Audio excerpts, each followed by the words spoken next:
A lot to discuss. Let's bring in our panel here in the studio. Claudia Trevisan is a non-resident fellow at the Foreign Policy Institute at John Hopkins University.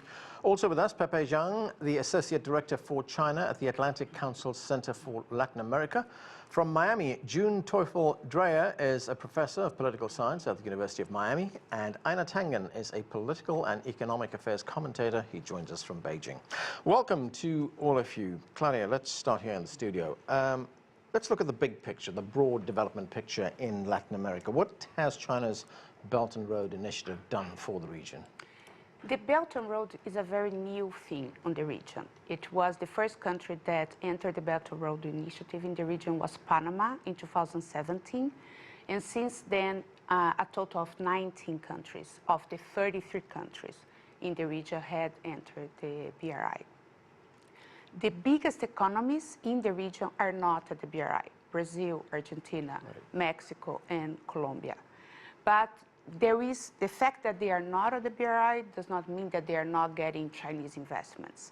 Since 2005, China invested around $166 billion in the Latin American region. Most of these investments, almost more than 1/3 of these investments, went to Brazil. And Argentina is also a very important partner. So we haven't seen a strong correlation between being part of the BRI and receiving Chinese investments. Another difference I think that the region has compared to original BRI countries and also investments of China in Africa is that most of the investments in the region are not greenfield investments. It means that China is not building, it is building new projects, but most of the investment is for merger and acquisitions. It's a difference from Africa. If you look at Africa and West Asia, most of the investments are in greenfield projects. The last 2 weeks, China announced two investments. Explain that to us. Does it mean that these are not investments in infrastructure? They are not investment in new infrastructure. Most of the investment, 2/3 of Chinese investments in Latin America are in oil exploration, electricity, and metals, which is mining and steel. Right. So of these three areas, the only electricity is more related to infrastructure. Right. So there are important projects. In Brazil, China State Grid built the transmission line, is the largest, longest transmission line in Brazil. It's a 2,500 kilometers transmission line from a dam in the Amazon to the consuming centers in the southeast.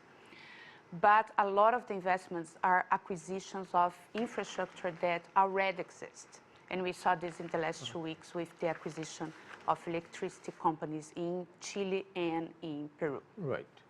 Pepe, the Belt and Road Initiative is not without its critics. I mean, some of the critics say, look, it comes with strings attached. The Chinese, of course, say what distinguishes this program is that it has no strings attached.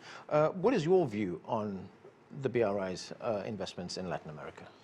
I think to your point, the BRI is a very ambitious infrastructure program. Now it also expanded beyond the infrastructure sector as well. It has tremendous opportunities, but also brings about challenges and potential risks to the region. And the extent to which the countries in the regions, both governments and companies, can really make the most out of initiative as ambitious and immense as BRI is, it really depends on the region's capability to maximize the opportunities, mitigate the risks, and steer the projects and agreements towards their national development goals. And that needs to happen throughout all the stages, from planning to a negotiation to implementation and to enforcement. The opportunities, we've heard a lot about the potential interconnectivity dividends. That's what we call about the BRI. In the infrastructure sector, it can boost a lot of productivity, and that creates spillover into all the other sectors.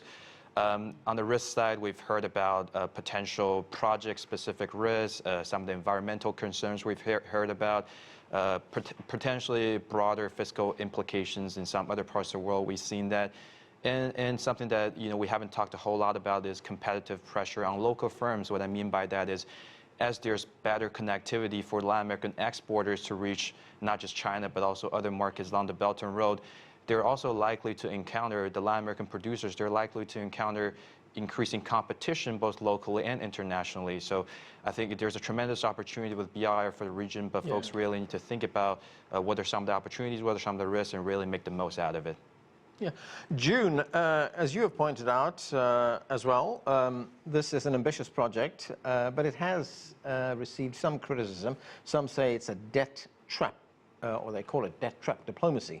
The example that's cited most often is Sri Lanka, which could not pay back its debts. In your view, do the advantages outweigh the risks of this program?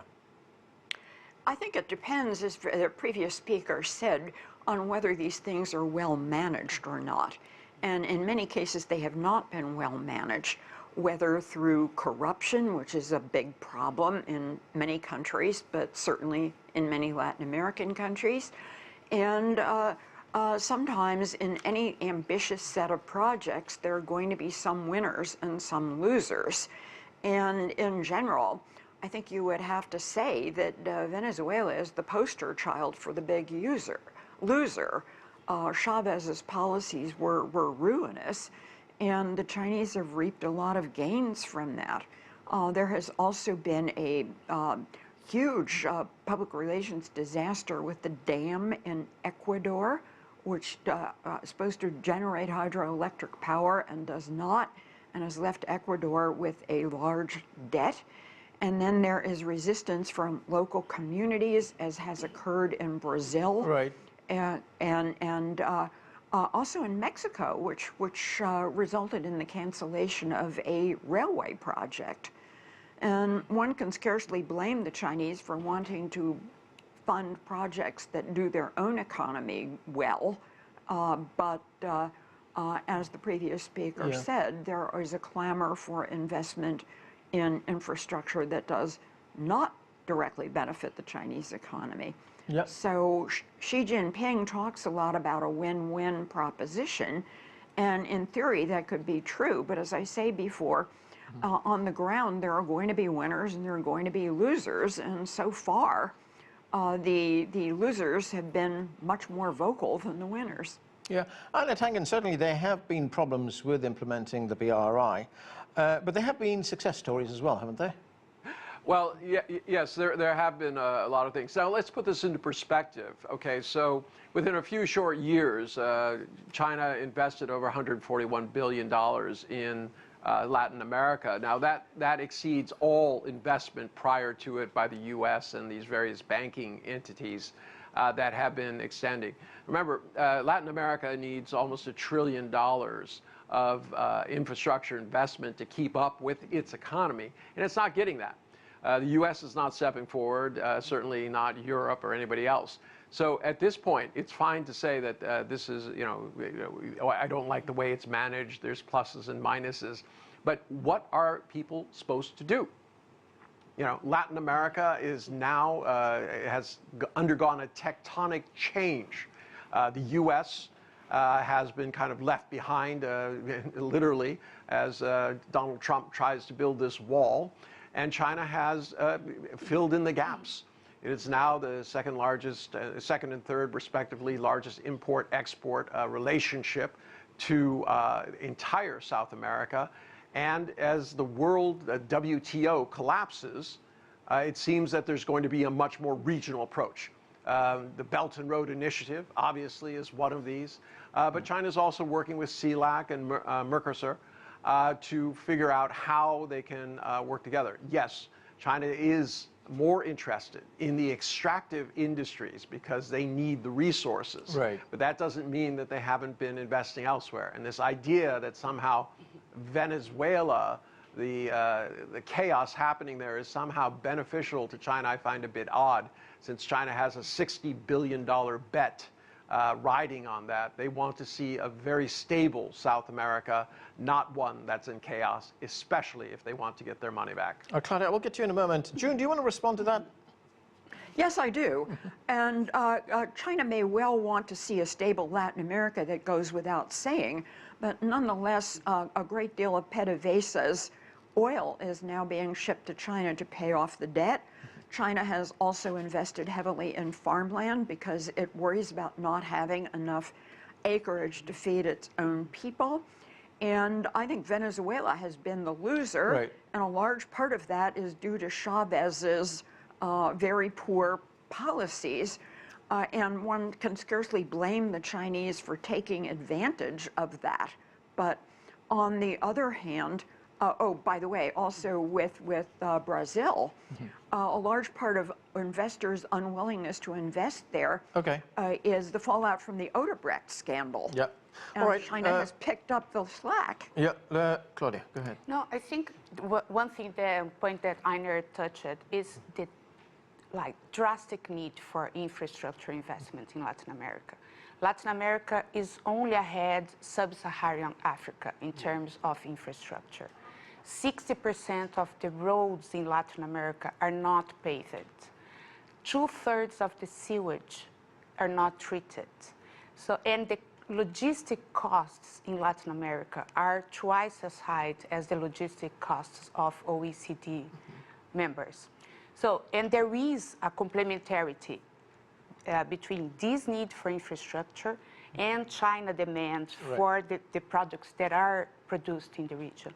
So I think there is a strong underground support for Chinese investments in infrastructure in Latin America. We did see that in Brazil, didn't we, Claudia? Because at one time, President Bolsonaro was very critical of China. Yes. Was very critical of the BRI, actually. But he's since tamped down that criticism. Yes, yes. Well, Bolsonaro was elected last year. During his campaign, he visited Taiwan, was the only politician in Brazil in a campaign to do that. He said that China was not buying in Brazil, China was buying Brazil. That's right. And he was elected with this express desire to align Brazil very closely with the United States. But he faces a lot of political and economic constraints to do that. China is Brazil's largest trading partner. Brazil sells to China the double of what Brazil sells to the United States. And the agribusiness sector in Brazil, which is now the most dynamic sector of the Brazilian economy, is totally dependent on China. 70% of Brazilian soybean productions go to China. And Bolsonaro will be in China next week. He will visit President Xi Jinping. Will be the first meeting that they will have. And in his speech at the United Nations, he mentioned China as a partner, as a friendly country. So there is a strong economic incentive to have good relations with China. And I think nobody in the region wants to be forced to choose between the US or China. I think the region can benefit for having strong relations with both the US and China. Pepe, this is an investment program, the Belt and Road Initiative. Certainly, as June has pointed out, there are problems with some countries in Latin America. But can the blame really be laid at the door of China? That's an interesting question to raise, and I think there's certainly a potential risk, and there's certainly areas of improvement that could be done both on the Chinese part and on the host countries' part, and this happens in Latin America and as well as some other countries. I believe that, as I mentioned earlier, there's tremendous opportunity, and the governments really need to make sure that the projects they're co-investing or investing with China or getting money from China actually do make sense on a project-based level and really do make sense from a perspective of the national development goals, that they're actually contributing to the development of the economies. And Claudia made some excellent points about what are some of the potential gains for Brazilian agricultural exporters. And some numbers we've seen is, for instance, the Belt and Road, according to a recent World Bank study, the Belt and Road Initiative can bring down global shipping costs up to 2.2%. In the Latin American context, this is significant. The effects will be uneven amongst the countries, but some previous studies by the IDB had also, Inter-American Development Bank, had also shown that a 1% reduction in the transportation costs from the region can boost regional exports in 5 major economies across different sectors: manufacturing, agriculture, mining, between 1.5% to 7.9%. So this could be very, very significant. Now, in terms of risk, I think there needs to be a case-by-case analysis clearly. Some of the risks are more project-based, some of them are more based on the broader fiscal level, and some other things are more reputational, of course. And there's an additional layer of risk I'll bring up, since the Belt and Road is such a global, ambitious initiative. If Latin America cannot fully take advantage of this opportunity, in a way it will be left behind in comparison to the other regions if they were better at balancing the risks and opportunities that are brought about by this initiative. Einar, Tangen, Claudia raised a good point just a moment ago, and that was whether countries are pushed into a position of having to choose between the United States and China.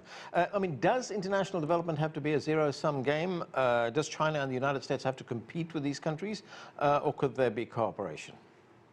Well, I think quite clearly Donald Trump believes that international relations and trade are a zero-sum game, and I mean it's quite clear he's talked about the wall, and the way that he's talked about Latin Americans is not very positive, let's say. June has brought up this idea that that's often repeated, that China is an evil empire. I don't think that narrative is backed up simply because I'll get to you, June. I'll give you a chance is in a looking moment. for payment, for loans I have not and said providing China what was an is evil needed. empire. June, I will get to you in a moment. Well, June, I appreciate. Let me finish. You've indicated that China is trying to take advantage of the situation in Venezuela when clearly that is against their interest. So at this point, I think it's incumbent to people realize that China is looking for a win-win. They're trying to spread the Belt and Road Initiative because they need resources, and they don't want to be bottled in by the U.S., especially on their sea routes. So they created this Belt and Road Initiative, which has since then taken on a life of its own. Yeah. Are there obstacles? Has China done everything perfectly? Absolutely not. But who in the world is trying to solve these issues? So, this idea that you can criticize anything, but who is building something? This is something people should pay attention to. All right, June, go ahead. Yes, there is a big difference between saying China is taking advantage of a bad situation in Venezuela because that is what capitalism is all about. And saying, on the other hand, that I said that China was an evil empire, which is something I never said and resent. In the case of Malaysia, where the previous government made some deals with China that the current government says is a bad idea, the Chinese have expressed willingness to renegotiate, and they have. Again, this is a problem of management. It is not a problem of right or wrong. And in this case, it seems to me that Latin American countries can see this as an opportunity. And Right. also, I would add that this is not a binary, United States versus China, because India is active in the area, Japan is active in the area, and Spain, and to a lesser extent, Portugal is. So please, let's not think of this as a binary. Okay. Pepe, you want to say something? Yes, I want to echo the sentiments that were provided earlier by multiple speakers. The countries in the region don't want to choose sides between U.S. and China. In an ideal world, they would be able to work with their Chinese partners, their American partners, European partners, and beyond. And as Claudia mentioned, just in the infrastructure sector alone, there's a significant infrastructure spending gap. We're talking about $120, $150 billion a year. And neither the Chinese or the American or the institutions led by these countries are currently filling that. So we definitely need more financing go into that space, specifically to the projects that make sense. And I think, to that point, an interesting U.S. policy response to all of this is the recently overhauled OPIC, Overseas Private Investment Corporation, which will now be named the United States International Development Finance Corporation, or known as DFC by its acronym. It'll have higher investment cap at $60 billion. It'll be able to mobilize $60 billion, equity investments, as well as just enhanced product offering. And I think for the region, this is certainly good news. We want to be able to get more private investment, more financing through the U.S. agencies and through the Chinese agencies. And lastly, just to re-echo the point, there's certainly competition between the U.S. and China in many aspects of the game, especially in Latin America as well, but there's certainly avenues of meaningful collaboration. I think infrastructure, among others, could be very meaningful in that aspect. Pepe, there's a difference, I guess, in ideas as well, ideology. The Chinese president, he spoke at the Belt and Road Forum, which was held earlier this year. This is what he had to say. Let's watch this. 在当前世界经济 Under the background of complex world economy, increasing uncertainties of instability, insufficient growth momentum, and prominent downward pressure, it is important to strengthen international cooperation in interconnection. So there's a difference here between the Chinese approach to international trade and the American one, isn't there? Because China has championed globalization.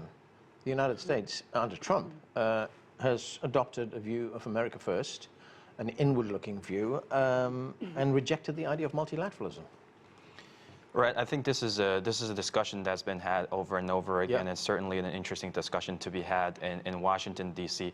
I wouldn't necessarily pick sides in terms of which one to support in this particular case, but taking a regional perspective, to my earlier point, based on conversations I've had with Latin American government officials and business executives, they don't look at it as a binary situation, and they support and they've responded mostly neutrally or favorably to the Belt and Road Initiative, mostly because it's a good opportunity, as you said, for economic integration, international cooperation, but also in the absence of a real or truly global alternative. It seems to be a low-risk gamble for furthering their international engagement, especially in the trade and investment arenas. Now, the Belt and Road Initiative is successfully implemented based on the numbers we've discussed. It could certainly help expand China's role as a promoter of economic liberalization, and I think that will be in the interest of many countries in the region as well. But then again, the geopolitical discussion sometimes really dominate the conversation we've had the Belt and Road Initiative, and it requires a much more in-depth analysis, case-by-case analysis. Yeah, Claudia? No, I'd like to raise a point, which is the environment that Chinese companies encounter in Latin America is very different from the environment that they encounter in Africa and other Central Asia countries where the BRI originated. In most of Latin American countries, Chinese companies cannot bring a large number of Chinese workers to build these projects. They need to work with local labor. And there is also much higher environmental risks. And I think that is what explains the fact that China is investing more in acquiring infrastructure that already exists than investing in expanding the infrastructure in the region. And I think it's important to have somebody willing to buy a company that is on sale, but the region would benefit more if China increased its investment in new infrastructure projects, especially in projects that can promote connectivity among the countries. It's a region with very low connectivity, and that would be a boost to its economy. Einar, Tangen, one final point, and that is, we are fully aware that there is a trade war going on now between China and the United States. But does that trade war offer opportunities to countries in Latin America which can take the place? We've seen that with agricultural imports by China. But how big an opportunity does that provide? Well, quite frankly, a lot of the trade that China has been doing with the U.S., I mean, the drop in trade has been going to Belt and Road countries, and I doubt that that will change even this. But, let's suppose that this trade agreement were to go forward and China was to buy $40 to $15 billion worth of agricultural goods. That's actually going to eat into South America. A lot of the soybeans that are currently coming from Brazil and Argentina will not be bought.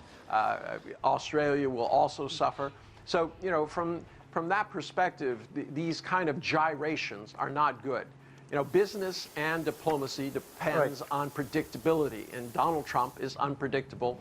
I think China is trying to create a predictable situation, but it's very difficult under these geopolitical circumstances. Very quickly, Pepe, I got 10 seconds. Very quickly, I think trade war the trade tensions between U.S. and China is an interesting topic in this discussion. And to Claudia's earlier point, it kind of contributed to the fact that BRI hasn't been perceived to produce a significant impact on China's relationship, investment trade relationship with the region, because exactly it has been overwhelmed with, for example, the disparate effect, including some gains in South American countries such as Brazil and Argentina's export sectors, or in Chile and Peru, where a subdued Chinese demand and low global metal prices have really put downward pressure on their economies. And there's a lot of other macroeconomic forces at play that could be affecting the efficacy of the BRI and going forward as well. Okay, well, thank you very much for that very spirited discussion. That's all we have time for. That's all for this edition of The Heat, but you can listen to more in our podcast where we're covering stories from around the world in a bit more personal and candid manner with our guests and correspondents. And the conversation also continues online. Chat with us about this or any other show on Twitter. We're at CGTN America, or visit us on Facebook. That's facebook.com/CGTN America. I'm Anand Naidu in Washington, D.C. Thanks for being with us.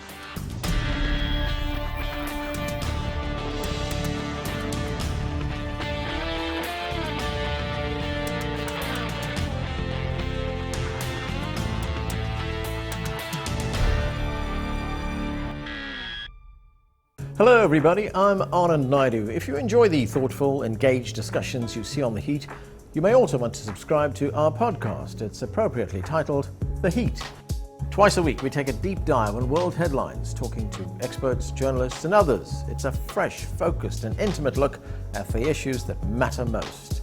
Whether it's the Hong Kong riots, the latest Middle East conflict or US politics, The Heat podcast gives the clear context needed to understand both what's going on and why. And what's best, we come to you. Whether you're at home or on the go, you can find The Heat podcast just about anywhere podcasts are found. Just search The Heat CGTN.